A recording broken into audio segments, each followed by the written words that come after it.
Good evening, folks, and welcome to the IEEE Power and Energy Society US and Canada student podcast series. So this is a live podcast brought to you by us, the student leaders of the IEEE PS US and Canada region. Last week, we saw that what happens in Texas does not stay in Texas. The world is in shock, especially the power engineers. We do not want that kind of situation to happen in Texas again or anywhere else. There are lots of lessons to be learned. I'm Hasala Dharmawardana, the coordinator for this region and your host. Joining with me today, also from Texas, is Conrad Schmidt, who will be the co-host and who has been doing a lot of heavy lifting to set this session up.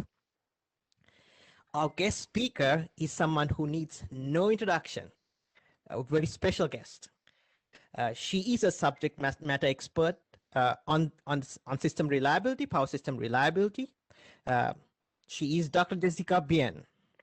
She is formerly of PJM, ERCOT, and NERC, and currently of GridX Partners. She has been on both sides of the drawing board. She is also the president-elect of IEEE Power and Energy Society. Welcome, Jessica, to this live podcast. Thank you, Sawa and Conrad, for organizing this event. To set the stage for this discussion, let me start with a few facts. In the event that happened in Texas, 50% of the generation capacity was lost. 5 million people in total was in enforced outage. About 500,000 people did not have power continuously for almost 2 days. There have been some horrifying stories that have been coming up. For instance, the Dental Municipal Electric paid the cost for electricity for this municipal electric for 1 day on the outage was more than what they usually pay for 1 year.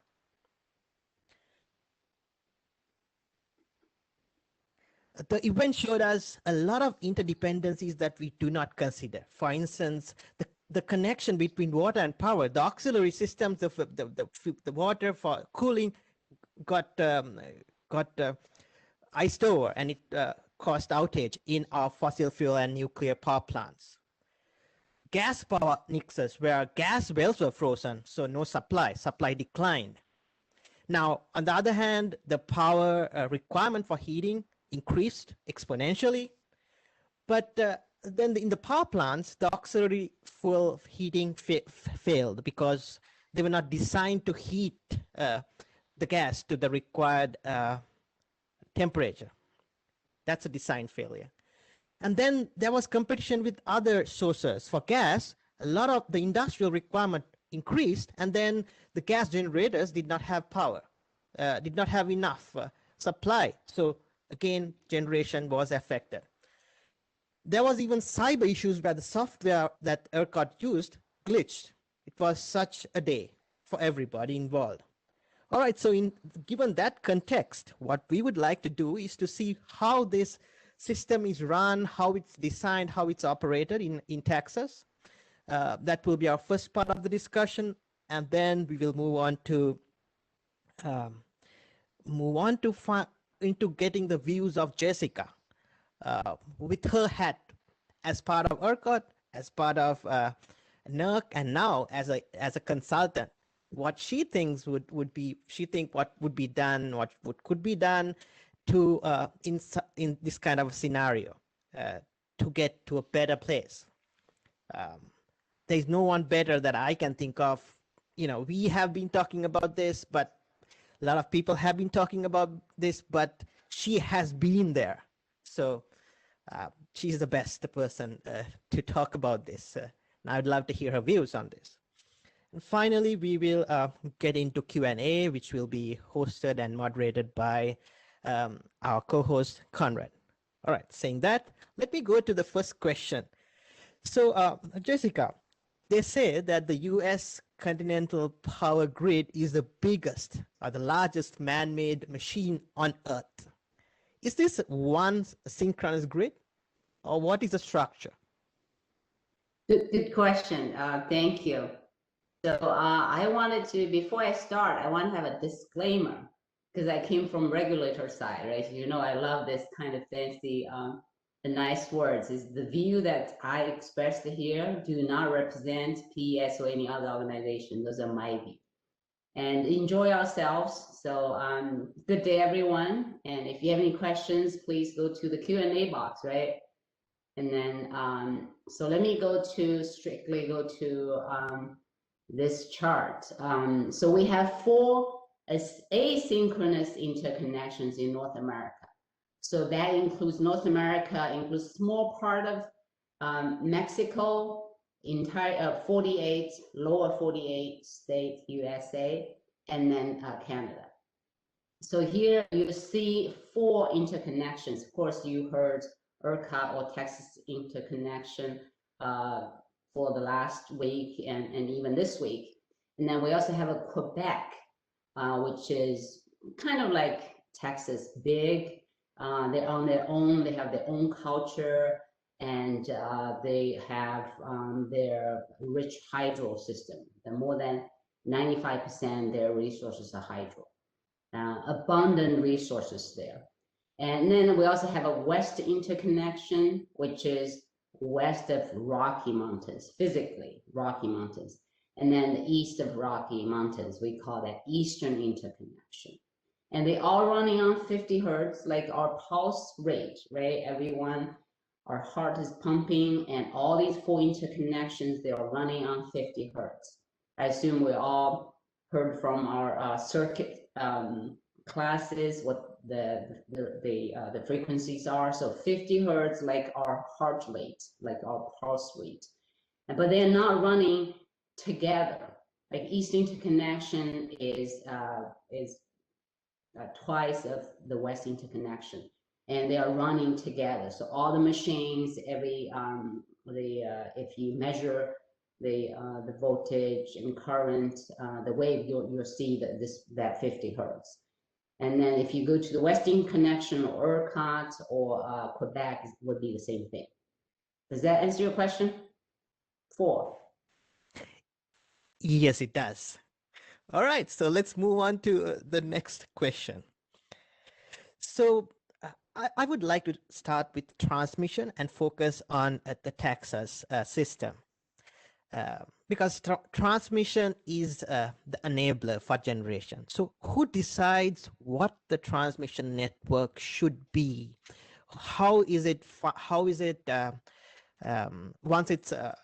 once it's constructed, how is the cost who pays for it, and how is it managed, the transmission system of Texas? Yeah, this is a very complicated and very excellent question. The way I'm saying is, it probably takes more than an hour to explain, but I'll try to be simple.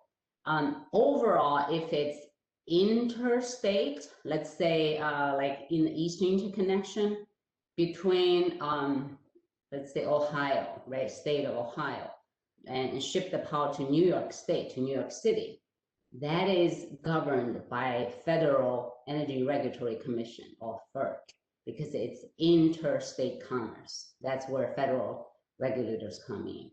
But if we look at Texas or Quebec interconnection, it's within their own province or state. It's governed by their own Public Utility Commission. So they have their own planning, like Texas does its own planning. ERCOT, they have the planning department. They do their planning. Then they work with the PUC and how they allocate the cost. If they have a transmission line, let's say from Houston to Dallas, and all the way to West Texas to get the wind, and then the ERCOT and PUC will work out the we call cost allocation, and then whoever get benefits, they probably will pay that share. But it's very complicated engineering, economic, and political solution.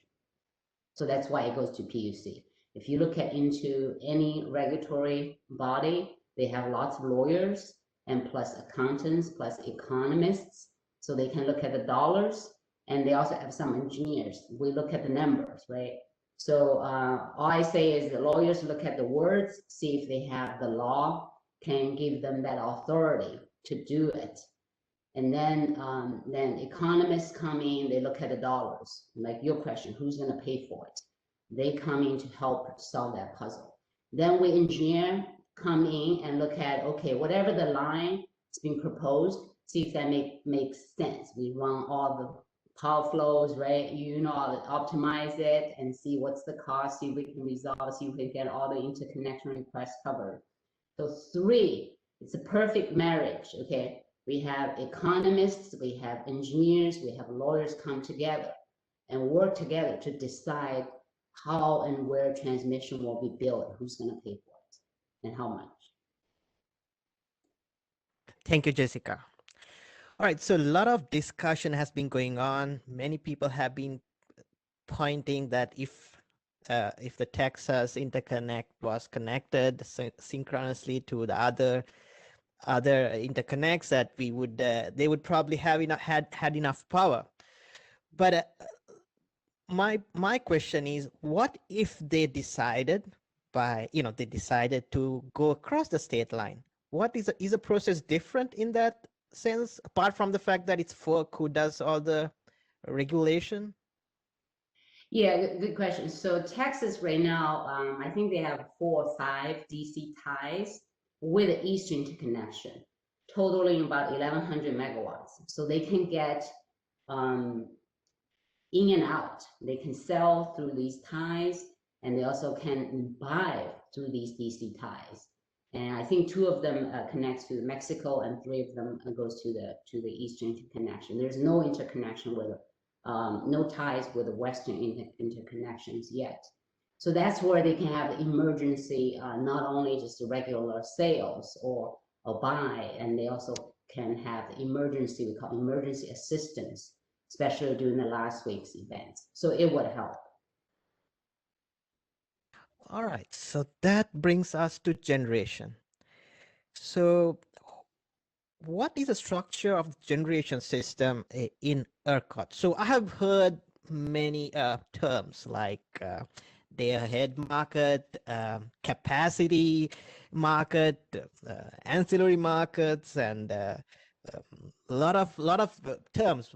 There were plant weatherization. They were telling that it would, if you have to weatherize the plants, the cost, that it will be passed through costs, and many terms like that. So could you perhaps briefly explain how the generation load structure works in Texas? Yeah, sure. Let me find another graph that could explain a little better.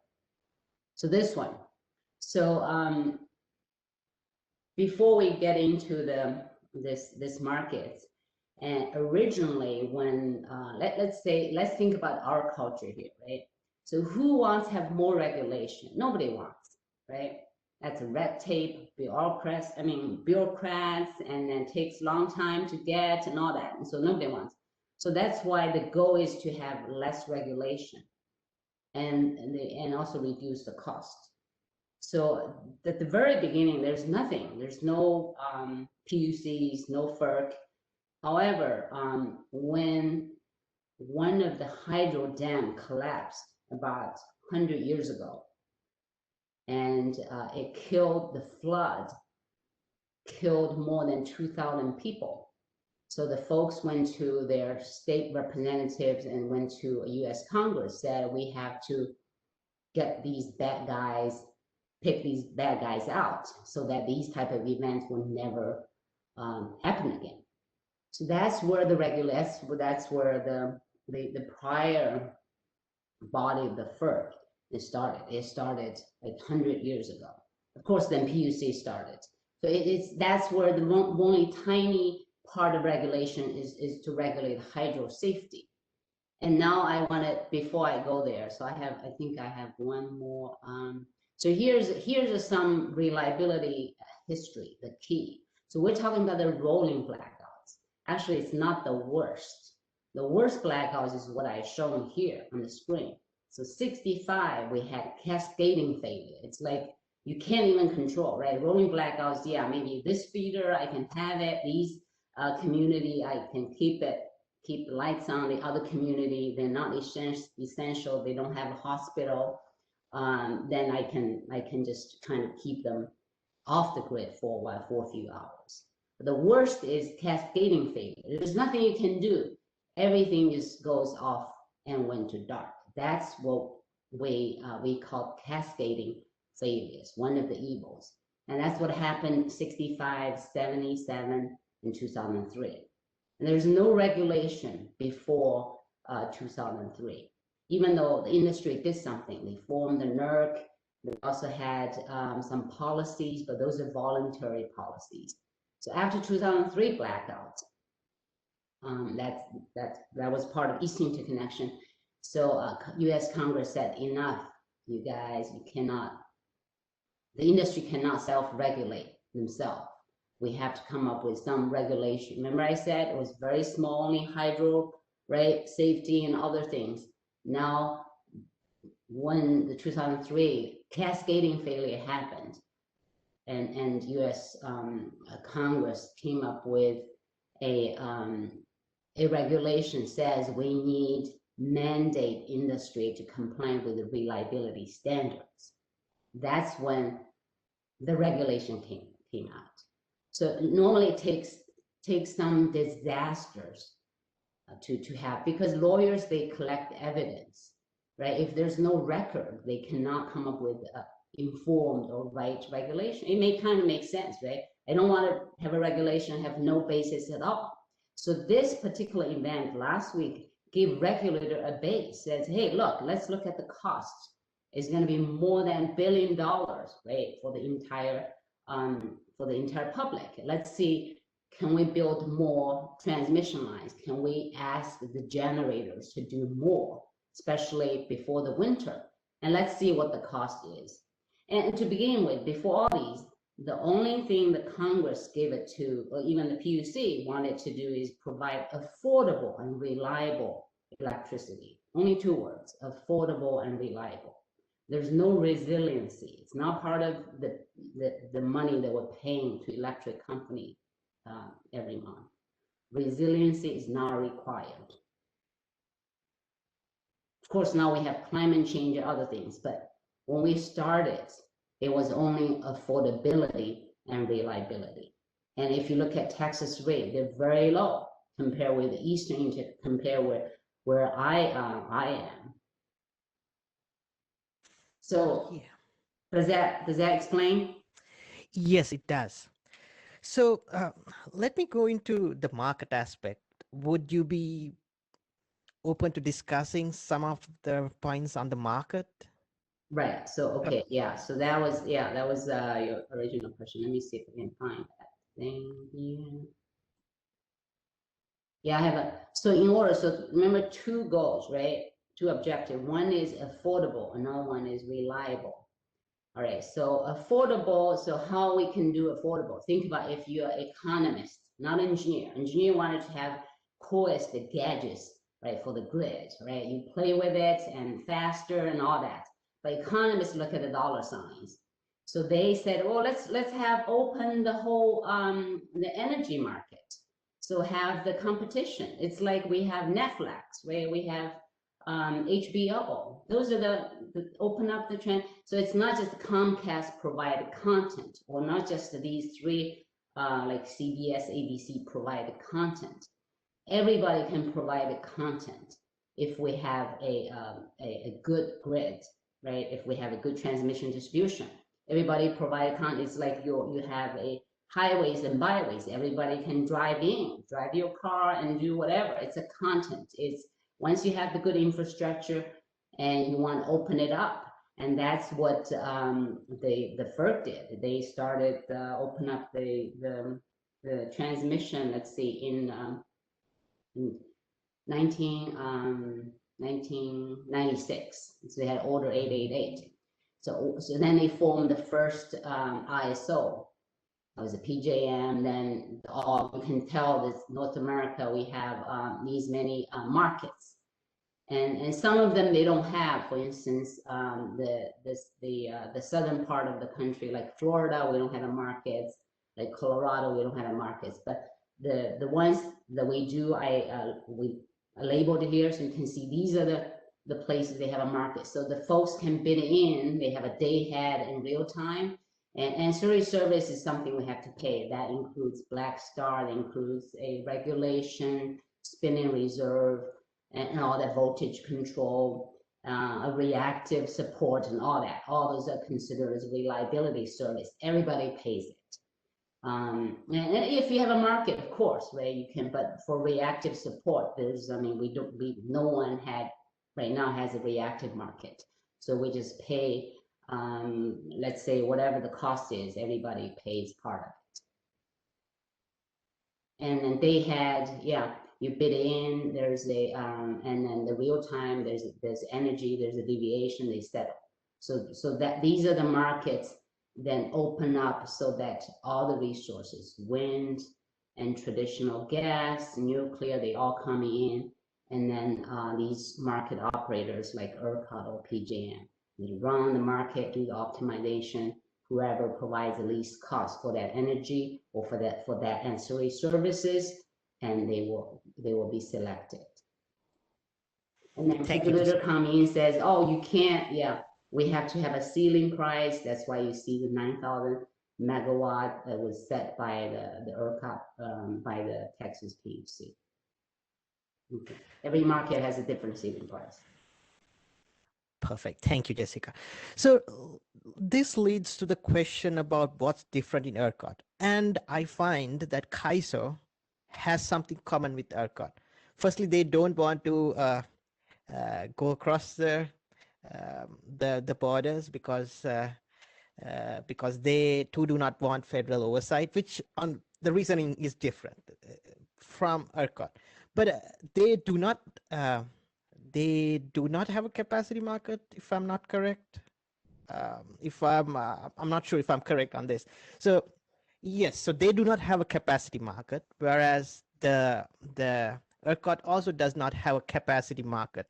So what is the capacity market, and how does it play into increasing or decreasing the reliability of the system? Is there a connection? Yes. So right. So there's a whole planning process.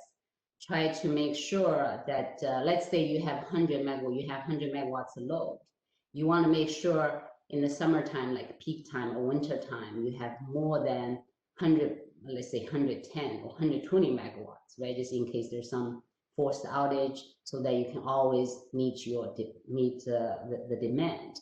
So that's where the capacity come in. And if you look at forced outage rate, so I think I have one slide here to show the forced outage.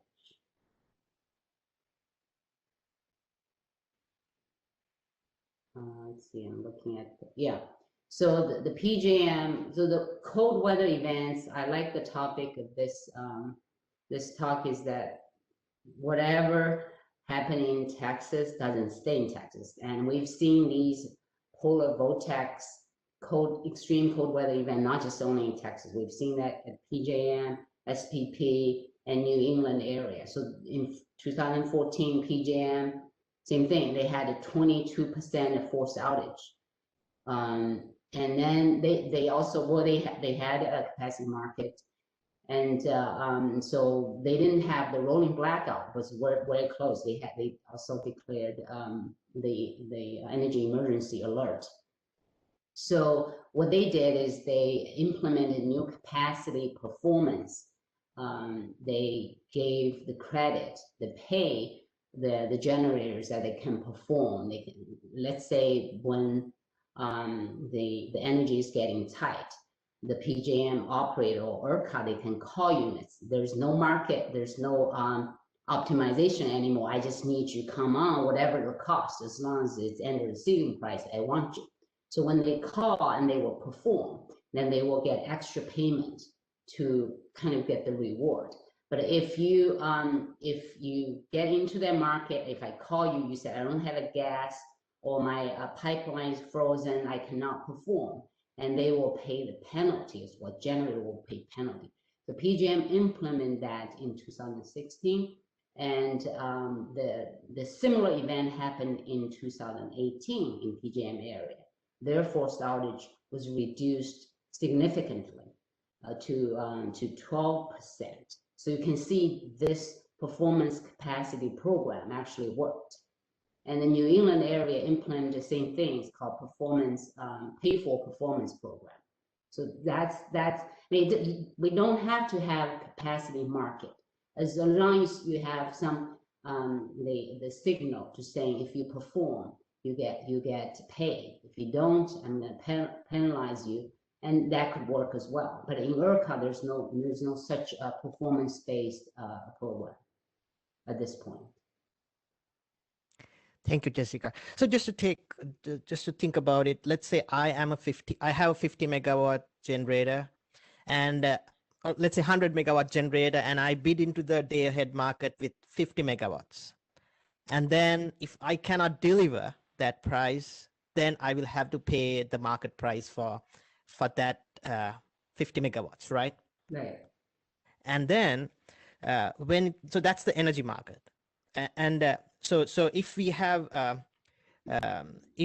then when you come to the real-time market, maybe it's 1 hour ahead, or whatever it is, the real-time market as they call it, and if the cap is $9,000 per megawatt hour, and then I have extra capacity, then I will get extra money, right? So if I have capacity, I get extra money. So the market forces me to be to participate in power generation. Whereas when it comes to capacity, what you're saying is, I have 100 megawatts and I have a capacity, I have bought into the capacity market, and I do not decide to dispatch, like to participate, but the market operator tells me I need 100, and then I need to deliver that 100. So that is the capacity market.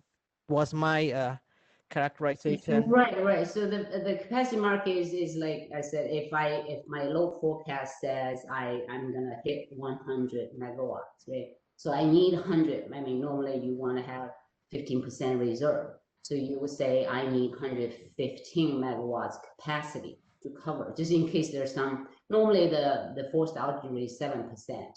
You know, there's like 7% will be out for whatever reason. So you still have enough, and plus the reserve, you have enough to cover your load. This one is a little different. Is when I need it, when there's no market, I know I'm getting to emergency, and like the extreme cold weather event, and you want to call that unit. The market is not running. There's no like optimization. I need it, regardless the price, and then they will come up and run it. So this is more like for reliability and during these extreme weather or like hurricane, whatever the off the merit. There's it's not like optimization comes out, and so when operator want it and they come up and they said I'm going to deliver 50 megawatts, they will deliver and they get extra payment for that. Thank you, Jessica. So Sure. that brought us to a term, reliability. So what if I characterize this event as being, so I'm saying that, so this is what I'm saying. So I'm saying that the power system operated reliability. There were no cascading failures. System was stable. And if I say that, what would you agree with me? Would you say that Texas system operated, in your personal opinion, that it operated reliability, or is there another term? Is resilience? Is it about resilience? So what could you explain a little bit about reliability, resilience, and the whole thing with respect to the Texas issue? Yeah. So excellent question. So let me go to my first slide. I just wanted to say, how do we keep lights on, right? You have I'm going to say you have the infrastructure, transmission, distribution, but if you don't have energy flow, if you don't have a reliability, like spinning, regulation, black star, all that, we cannot keep lights on. So it takes all that. It takes T&D, takes Netflix, right? To have a good evening, to have a content, we need electron to flow into these T&D.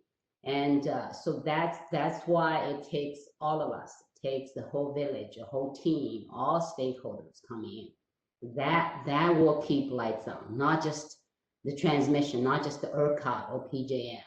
It takes generators. So I listed here generator owners and operators, all resource type, gas, right, nuclear, right now at least.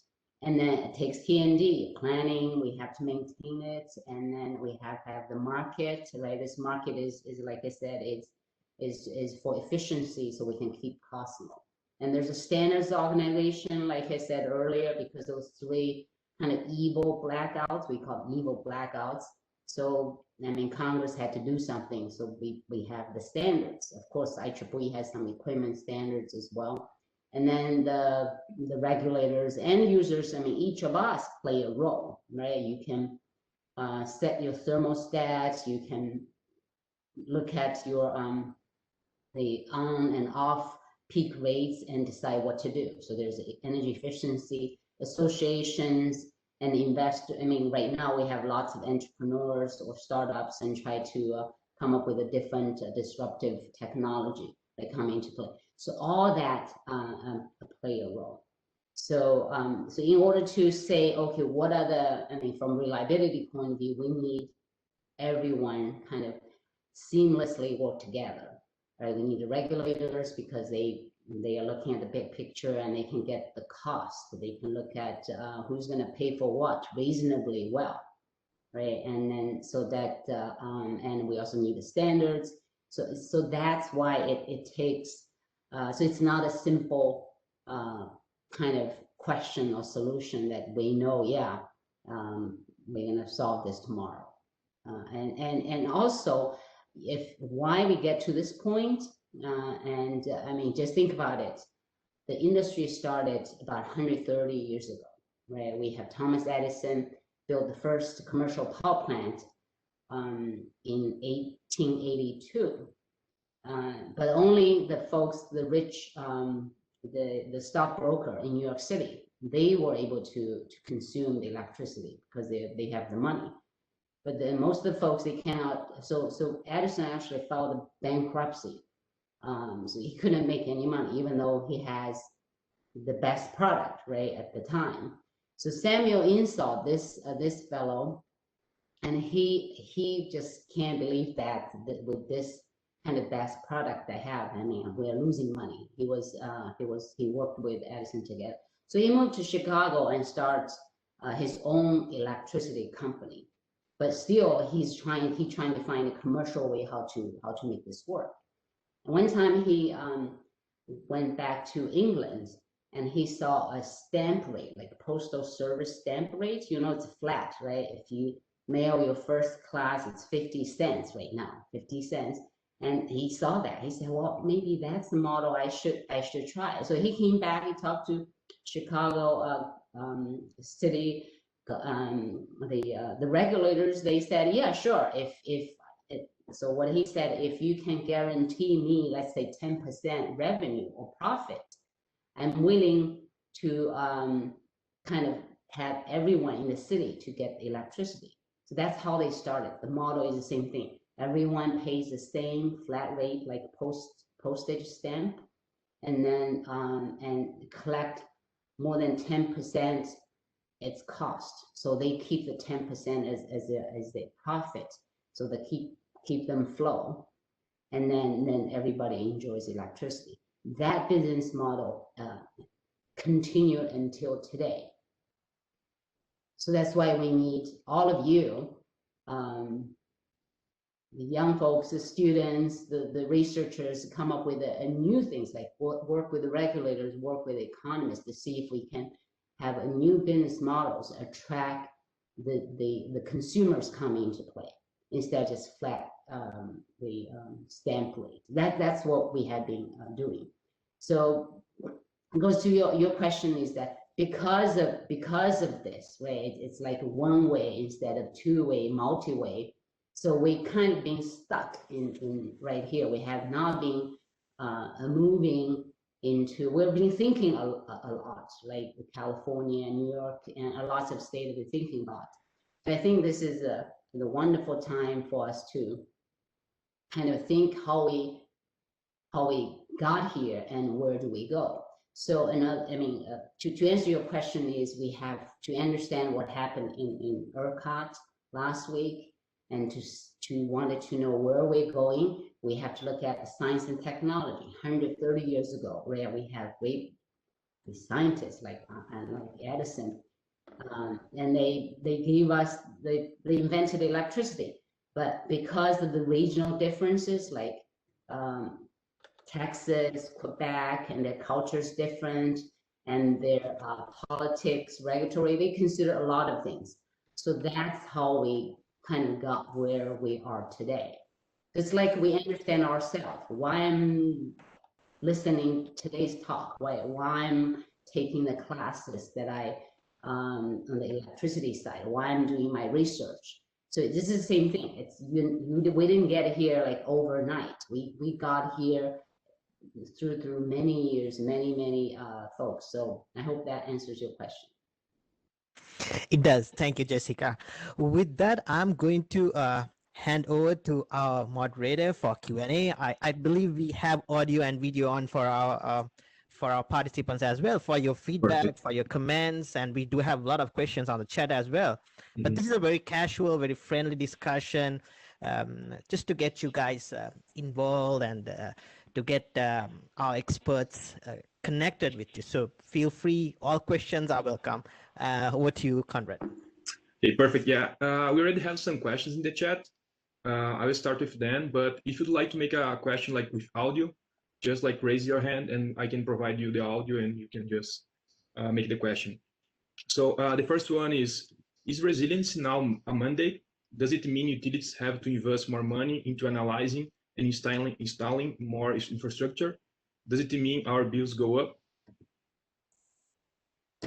Great question. So I wanted to come to, so here, yeah, this is the example. In 2012, we had Hurricane Superstorm Sandy along the East Coast.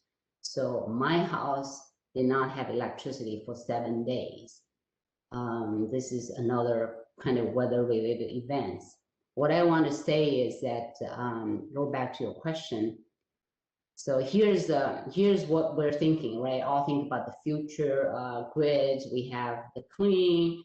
We can do a lot of things, and so the kind of dream grid.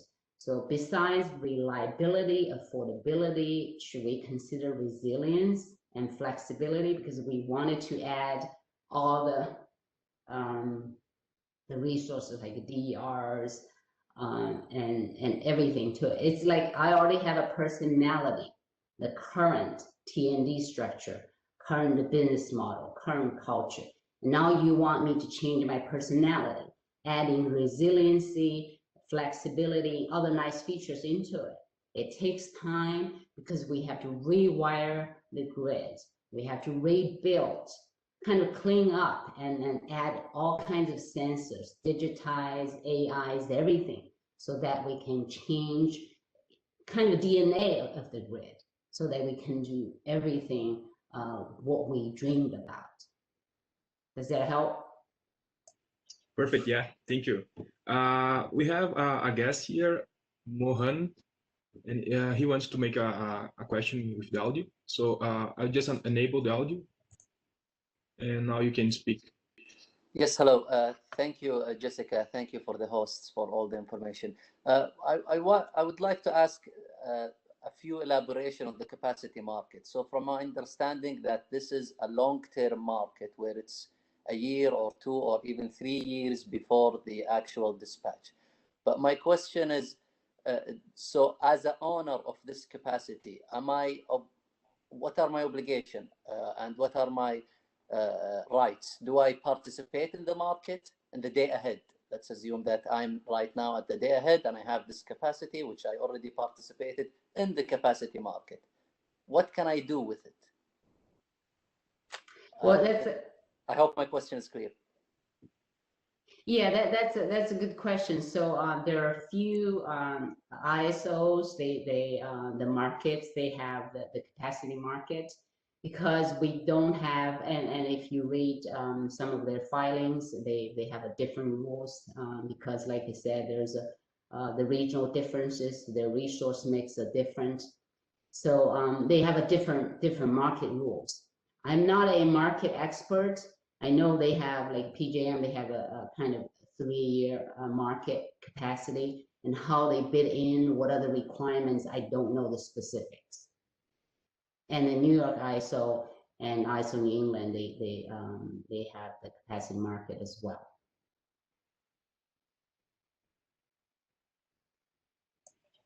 Perfect. Yeah, thank you.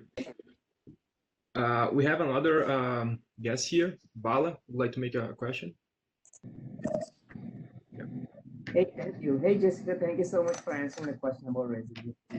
I do have a question that probably young professionals and students in this attending this podcast might have been thinking about. Is you mentioned a very good point that there is need for new policy or new concepts about how we look at the electric grid, and in terms of economic impact also.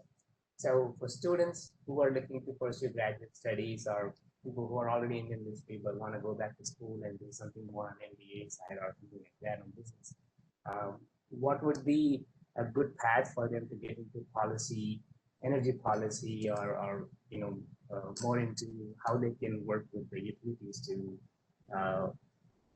come up with solutions for these kind of problems in terms of economics, in terms of investments and business side of it. Yeah, thank you, Bala. So I want to go back to the first one. Like you said, the whole industry, not just engineers, we have a lot of other folks, lawyers, economists, and like I said, associations, startups right now, and standards on. So there are a lot. So if you want to get involved into kind of the policy side, and there are lots of opportunities. I know you are part of the PES Day event in April, and also I know you're inviting some of the policymakers to speak. So you kind of wanted to get involved and listen to what they're thinking, what they're talking, and then to see how they do it. For instance, the FERC issued the DER order, which is order 2222. You can take a look at that and see if this is something you want to dive into it. They have the technical conference, and also each market, for instance, PJM, they would file based on that particular order. So if you follow that, and then also follow some of the discussions, for instance, on the PES Day and others, you can start to look into it, how the industry looking into that, how they will implement some of these orders. And that would help you to get into the discussion to understand what's going on. Does that help?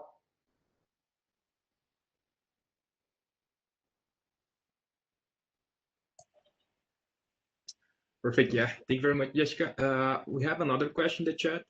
The interruption cost estimator, ICE, is designed for short-term interruptions and based on IEEE distribution reliability statistics.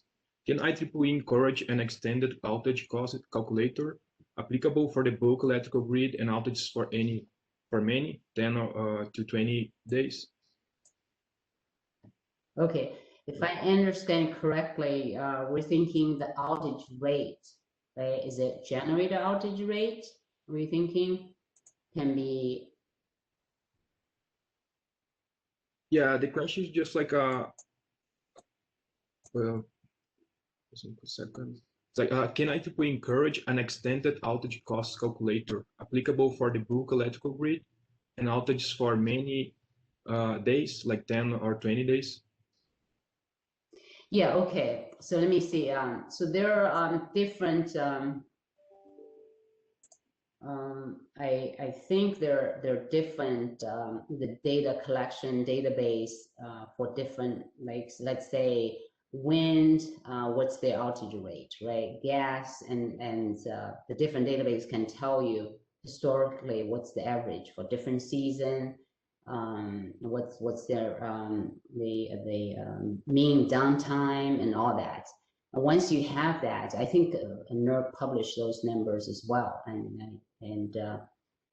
you can look at that. And so when you do your capacity planning, and you can apply these to next season or month, because the data can tell you the monthly, and then look at the seasonal, and look at the by field type, and by season and by month. Conrad. So before we go to the next question, could you explain how the participants here, especially the students, could get involved with the PES activities in US and Canada? What is a student branch chapter, and how do you connect if you want to host or you want to organize a webinar or a podcast for the whole community? So could you explain a little bit? Yeah, for sure. On this? Absolutely. Yeah, I think we have like a big number of students here, mainly from Canada and United States. So from this year, we started to develop some podcasts with like some hot speakers, some people that really know the themes that are occurring daily. And if like you have a student chapter, you'd like to make a podcast or invite a good speaker, you can just get in touch with us. We can help to organize this with the platform. We can also help to find a speaker, and we can like just basically help to make this happen, and to encourage like have more activities in this technical side, and also to have your university and your students engaged with IEEE and PES. So later after this event, we are going to send an email just to thank the participation of everyone. So you're going to have like the contact from me and Hasala, and for any question you can just reach to us. Okay. Yes, Conrad. And in addition to that, if you have 6 student members in your university and you don't have a student branch chapter, you can make a student branch chapter. And that will give you a lot of opportunities. You know, you'll be a representative of this organization. It will give you the ability to ask for distinguished lecturers, and it will just connect you to a fantastic community of students, professionals, both academia and industry. In fact, we have more in the industry than in academia, and it's a fantastic set of people. So yes, so if you have not got connected, by making a student branch chapter, you will get the best value out of your membership. All right, so that's an advert. So pardon me for that. Needed to say that because yes, but it's the value is for you. It's a value that most of us do not use, but the local grassroots organization is the lifeblood of PES. All right, with that, Conrad, it's back to you for the Q&A. Yeah, can I add on that? I know there's a student branch chapters and professional chapters. So if your students wanted to get more involved, you can always join the professional chapter event as well. And there you can build the connection, and they may have internship, they may have outreach program, and you can kind of offer your talent and your ideas, and also let them know that, for instance, like Bala said, how do I get involved on the policy side? They can get you started. I think the PS also wanted to, we're having right now, we're having a pilot mentorship program. So once the pilot period is over, we'll roll that out to student branch chapters and other chapters as well. Perfect. That's great. So let's go back for the chat. We have a lot of questions. We have here another one. Would more interconnection capacity have helped ERCOT avoid rolling blackouts? Would that adjunct regions to be able to provide the huge gap in demand and supply? Yes, I think there's like no silver, like singular solution, but all of them could help. Just look at this one. This is from the BIA. So here's the weather, right? So right after Valentine's Day on Sunday, so the temperature was low for the entire week. Then Monday, the forecast would be higher, and unfortunately the low dropped further. So this is where the rolling blackout starts. This is the kind of midnight Monday morning. So if you look at, this is the temperature curve, and here's the generation. The dotted blue is forecast load. You can tell that the peak for Monday, February 15th, was close to 75 gigawatts. And then here's the generation, right? The generation actually was far from the demand. So if, and then here's the interchange. This is where I talk about the DC ties. They have 1100 megawatts. So let's say they have more interconnections, or they can get more neighboring support, and they would have 1100 megawatts right there. But unfortunately, it was zero all through the result last week. So yes, it would help if they have a capacity market, if they can get the interconnection with other folks. Yes, that would help as well. If they keep their units running before they do their prep work, right, before the cold weather, yes, that would help as well. It takes all of that to meet this kind of demand. And you can see ERCOT actually did very well. And the day before, which is Valentine's Day, they actually was able to set another peak. This is like we're hitting the lotto here, right? Is hitting the lottery here. Is they actually set a winter peak, all-time peak, 69 gigawatts the night before. So they did very well. And if you look at their seasonal assessment, like predict what's going to happen this winter, they did that a few months ago normally. And this was, I think they predicted 67 gigawatts. And they said, no problem, I can meet that. And they did. But this particular extreme weather event, this polar vortex, was kind of exceeded everybody's projection. And then they never expected it will hit like 75 gigawatts. They expected 67 gigawatts. They were able to meet 69 gigawatts. Perfect. Yeah, thank you very much. There's another question that's related with this themes, like is large-scale storage an option that's being looked at the regional planning level? Good question. So the storage right now, so from policy side, Federal Energy Regulatory Commission, they issued the order in 2018.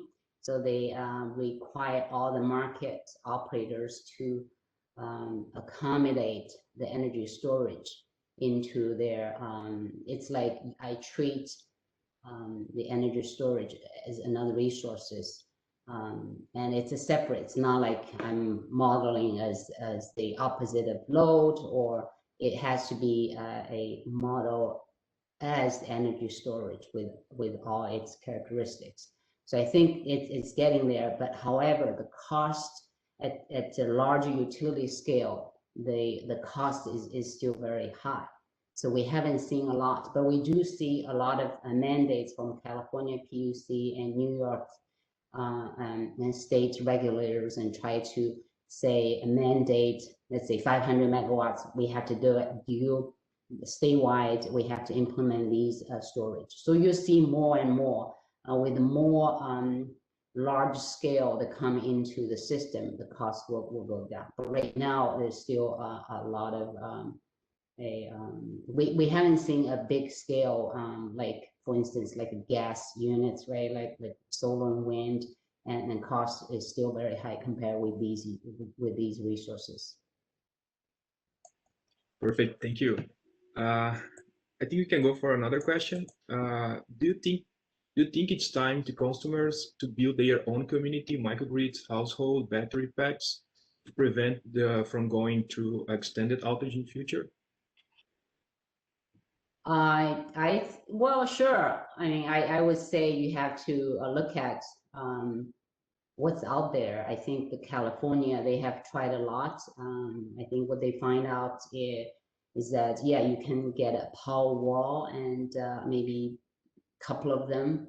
And if you have all the smart meters and add to your household appliances, you could do it. It's just costly. It's just very costly still compared with, I think they said the estimate is we have to probably have spend like around $40,000 up front, and then maybe get a rebate from the regulators, and you still have to pay $20K to $30K up front. And overall, you can kind of map out and you get your investment back. But does it mean like everyone can do it right now? So it's up to your own situation and how you want to do it, and how big is your house, and how savvy you are with the different like technology together, different controller inverters together. So I think the technology is there. It's just are you ready to do it, and do you have the money to pay up front? Perfect. Thank you. I think we can go for another question. We still have 2 minutes. Let's go for the if the frequency of severe weather events is increasing as time goes on, how do the engineer for such severe weather event? And what the point does a 100-year storm of the past become 50 or even 10-year storm? And in other words, how do we determine the appropriate upper level limit of assistance?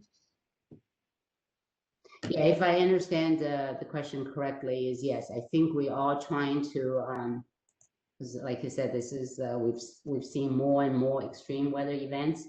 So what are our next steps? Right? It won't be fast. I mean, let me tell you that, because once you get money involved, like Sala's question, who's going to pay for what? And we don't know.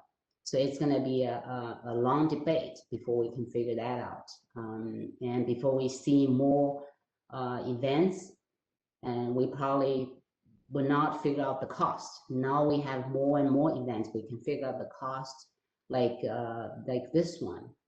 My local utility spent $1 billion, or $1.2 billion, and try to hardening the distribution system particularly.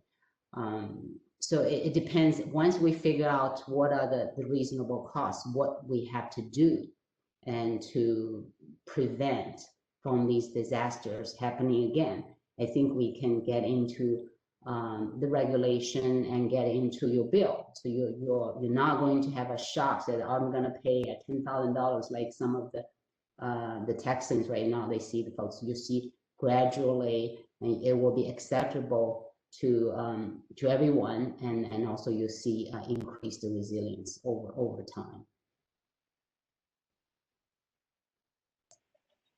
Perfect. Thank you. We already reached the time. I don't know if we should have like another question. Conrad, let's be done. But so guys, if you have any questions, do put on that LinkedIn page. Do put a like on that LinkedIn page, because that's where we will share all the information. We'll not be sending out emails for each and every event. If you have any requests for speakers, if you want to be involved, send us a message or comment on that page. So I hope this was useful. And I want to share with you that this is, again, this is not the end, but this is the a beginning. And hopefully it will not be just us, but it will be you who will come forward and organize events, interesting events. Each of us have different things that excite us. So energy policy, regulation, that part of it is what we looked at, especially because of Texas. But then there are the other topics that we can talk about that will interest you, and we have a fantastic set of professionals that we can bring in. So do reach out.